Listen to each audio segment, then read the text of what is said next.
Okay, the second type of reactions we're going to look at, besides the ones we've already looked at, which are things that don't change charges, are these reactions that the charges do change.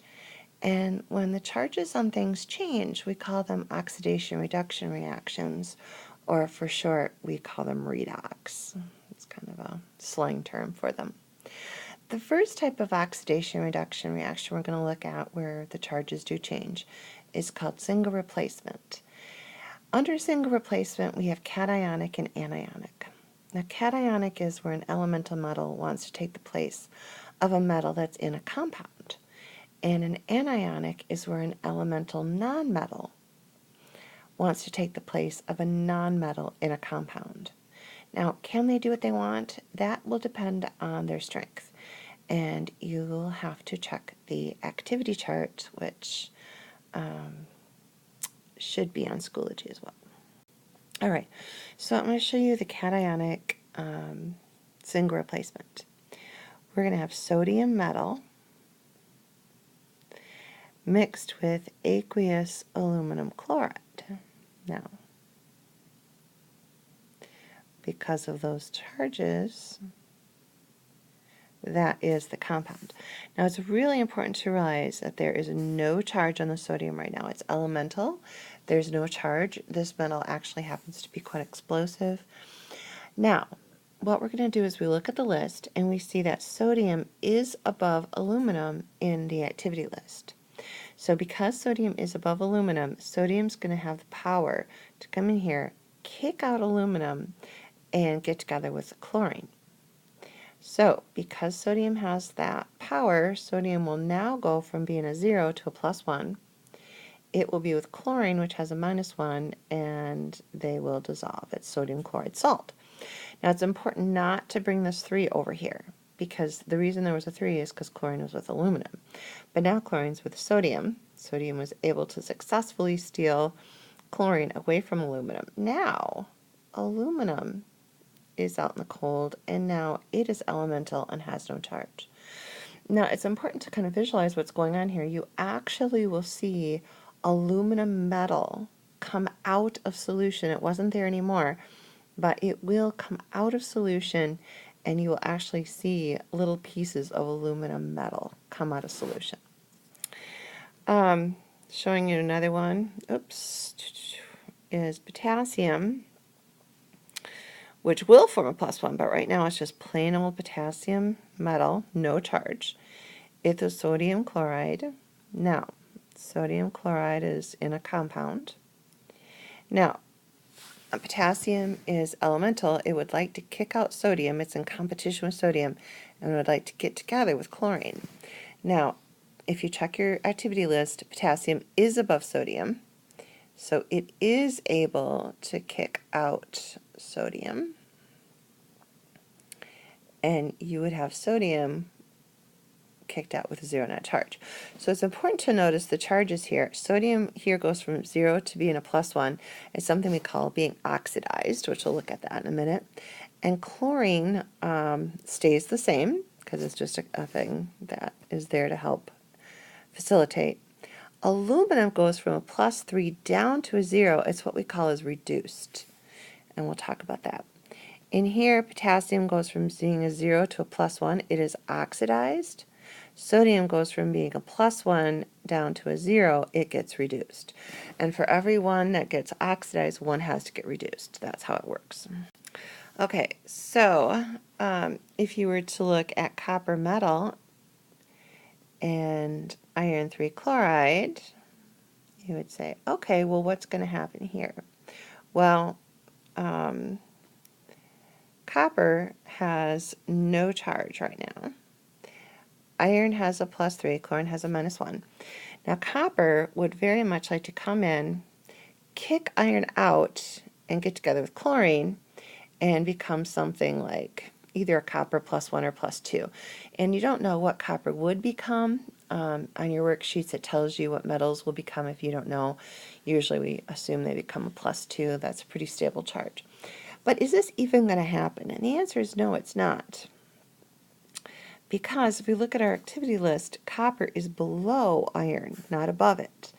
And because it's below it, this reaction will not happen. This lone metal must be above the metal in the compound. Now, where is this reaction used? Gold plating.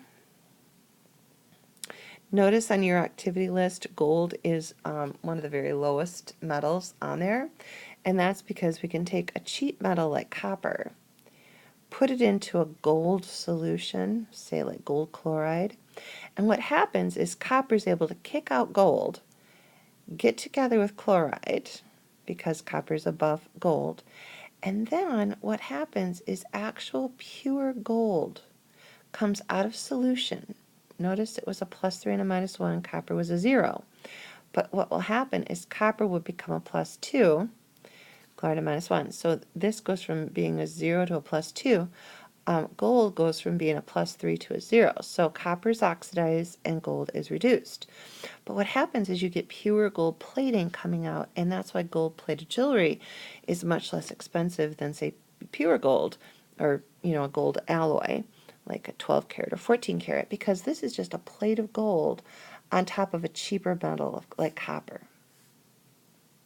Okay, anionic is the same process, although what we're going to do is have a non-metal want to take the place and get together with the cation. So let's take a look what's going to happen. Chlorine gas, remember it's diatomic, has no charge. It's going to get together with sodium iodide, +1, -1, which is aqueous. Now, chlorine wants to become a -1. That's what it wants to become. So what it would like to do is really get together with sodium. It wants to get rid of iodine. Now, can it get rid of iodine? Can it take iodine's place and hook up with sodium? We'll check the list. And if you check the list, you'd see that chlorine is indeed above iodine. So it gets what it wants. It gets together with chlorine. Who gets left out in the cold? Iodine. Iodine gets kicked out.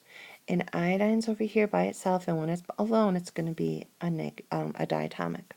So notice what happened here. Chlorine went from being elemental, 0 net charge, down to a -1. It was actually reduced. And iodine went from being a -1 to up to a 0. It was actually oxidized. So iodine was oxidized in this relationship. Chlorine was actually reduced. It went from a 0 to a -1. Fluorine gas is bubbled through an aqueous solution of sodium bromide. Check the list. You see that fluorine is indeed above bromine, so it is able to kick bromine out, get together with sodium, because that's what fluorine would want. Fluorine wants to become -1, and now it gets what it wants because it's above bromine.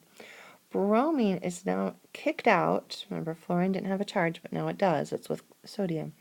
Bromine gets kicked out, and when bromine's alone, it's diatomic. So again, fluorine is actually going to get reduced. Bromine is going to actually be oxidized.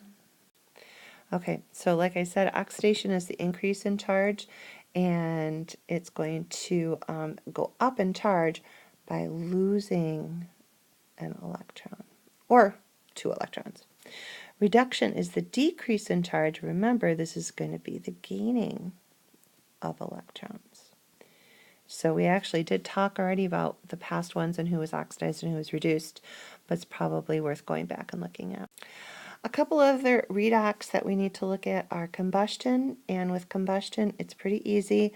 You're going to react it with oxygen. People forget that, so be careful.